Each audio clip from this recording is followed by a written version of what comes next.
Hello everybody, welcome back. So we just got done talking about Swiatek versus Sabalenka, the upcoming women's single finals.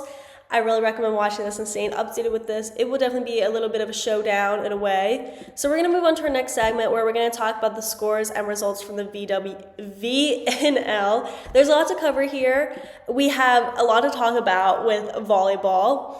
So China took another important step to qualify for the Paris Olympics on Thursday when they came from behind to defeat Olympic champions, the United States, in the Volleyball Nations League 2024 and added important points to their FIVB World Rankings total. China, who had triumphed against continental rivals Korea on Tuesday, recovered from a first set loss to walk away with a 3-1 victory over the United States to remain undefeated in the VNL.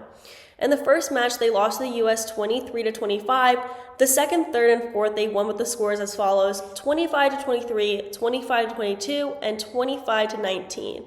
The four-set victory added 9.13 points to China's total in the FIVB World Rankings, making them move 2 spots up from 7th to 5th and getting them closer to securing an Olympic spot. The Americans dropped the same amount and went from 3rd to 2nd, being passed by Brazil, and we will be getting into these FIVB rankings soon.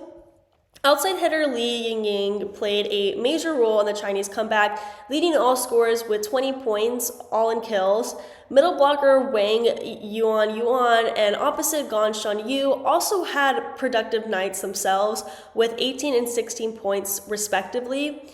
China's captain, Yuan Shiyue, commented, "I thought we played a very good match today. The Americans play with passion and are very competitive, but we showed great unity and enjoyed ourselves on the court. I hope we can do even better in the next match. Every point is important for us here, and we'll try to do our best in each match." The Americans, who had 6 different starters when compared to their debut against Thailand, had opposite Danielle Coutinho as their top scorer with 19 points, and that was 16 kills, 2 blocks, and 1 ace. Tokyo Olympics MVP and star outside hitter Jordan Larson contributed another 18 with 16 kills, 1 block, and 1 ace. Now we're going to be talking about the Brazil match. After debuting with a 4-set victory against Canada on Tuesday, Brazil had Korea in their schedule on Thursday and had no trouble producing a 3-0 victory in front of their home fans. In the first match, the score was 25-15. The second match ended in a score of 25-19, and the third match ended in a score of 25-17. So it really wasn't that close at all, really. I mean, most of the time you hear that the matches end up like 23-24, 25-23, like things that close, like 2 points. But like 25-15, that's 10 points ahead. 25-19, that's 6 points. Like if you get the gist, like it did seem like Brazil was really dominating the game. The team's top scorer in their opening match, outside hitter Ana Cristina Souza, led Brazil again with 18 points, and in this she had 16 kills and 2 blocks, followed by team captain Gabriela Guimarães, who registered 12 with 11 kills and 1 ace. Head coach Jose Guimarães took advantage of Brazil's dominant performance to rotate the squad, using 13 of the 14 players he had available, including 20-year-old middle blocker Luzia Nezo and 19-year-old outside hitter Helena Wenck, who made their national team debuts against the Koreans. I am really impressed by how young some of these players are. That's just a little side note, but just hearing that they're 19 and 20 years old is crazy to me. Anyway, middle blocker Ana Carolina said, "It's always good when we can use every player and give the younger ones, such as Luzia and Helena, the opportunity to experience it. They're both very talented, and getting to play in this atmosphere is important for them. We expect a more challenging match against the United States, but we have confidence in our team and will prepare to get another good result." On the Korean side, outside hitter So Hee Kang was again the top scorer with 9 points, and in this 8 kills and 1 block. One more than middle blocker Ho Young-jung, who registered 5 kills, 2 blocks, and 1 ace. The result of the match made little impact on the FIVB World Rankings, to be honest, giving second place Brazil 0.61 points and taking the same amount from 41st place Korea.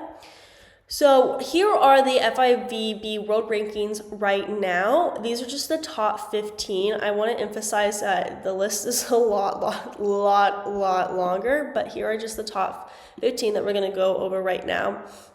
So at first is Turkey, second is Brazil, third is the US, fourth is Poland, fifth is Serbia, sixth is China, seventh is Italy, eighth is Japan, ninth is the Dominican Republic, 10th is the Netherlands, 11th is Canada, 12th is Germany, 13th is Thailand, 14th is Belgium, and 5th is Puerto Rico.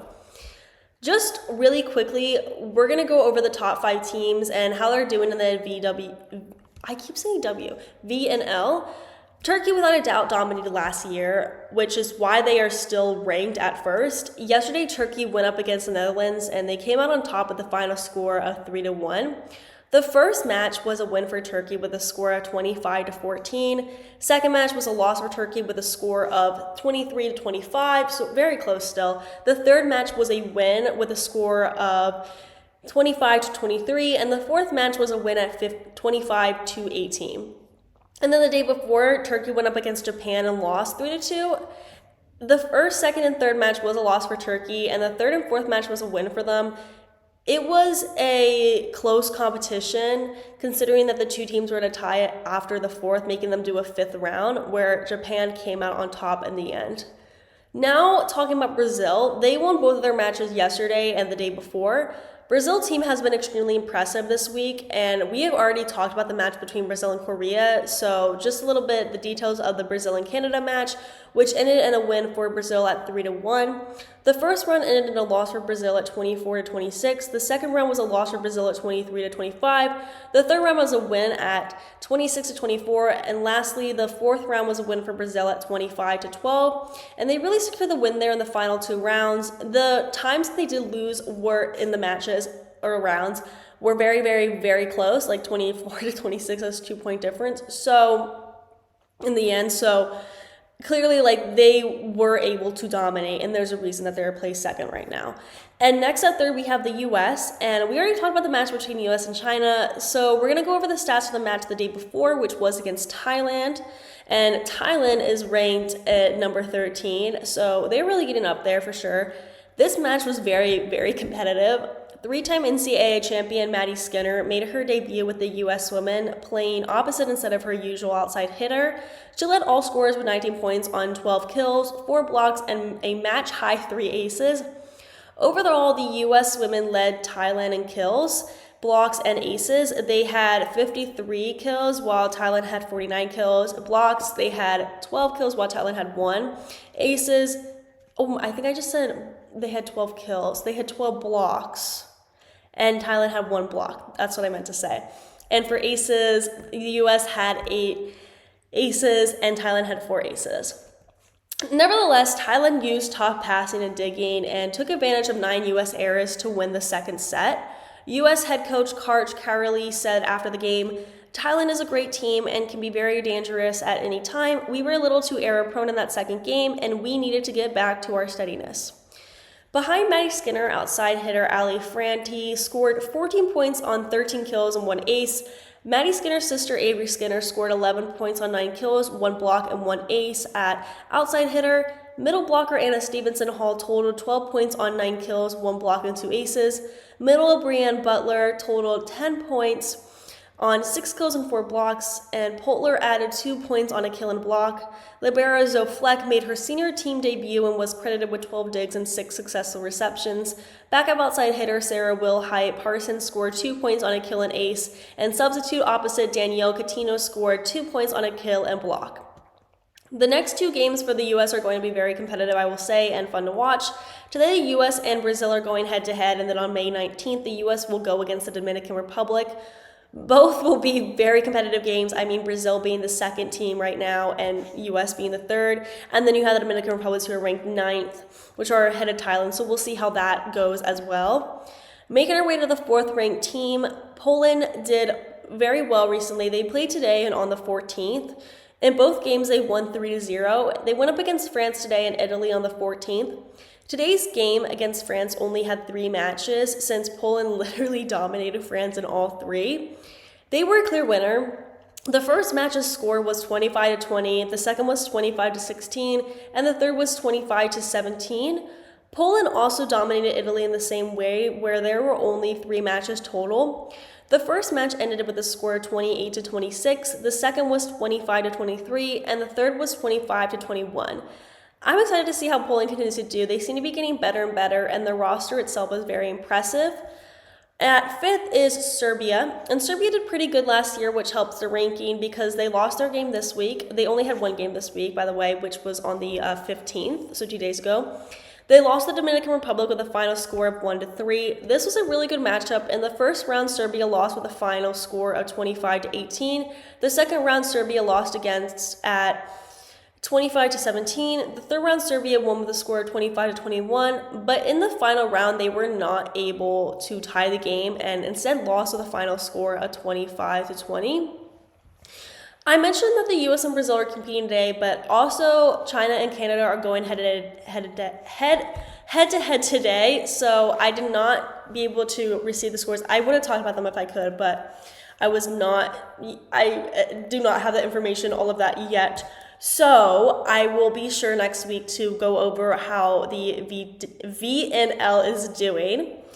So let's just go over the 18th and 19th because we have some games coming up. So tomorrow, the 18th, Poland will be going against the Netherlands, France will be going against Bulgaria, Italy will be going against Turkey, Serbia will be going against China, which will be a very, very interesting game to watch since China is ranked 6th and Serbia is ranked 5th, and they're very much head-to-head right now.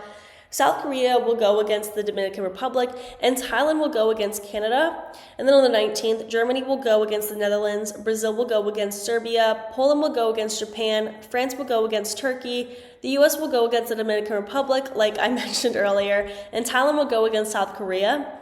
And then we have some time after that to the next games, which would be held on May 28th. We'll be sure to go over the games held today as well as the games held on the 18th and 19th during next week's show. So that completes our discussion on the scores and results from the recent V and L games. And we're now going to take a short break before our next segment where we talk about how the Week 1 CrossFit semifinals are going, including who you guys should watch. It's been very good semifinals so far. I'm excited to talk about it. So I will see you guys really, really soon.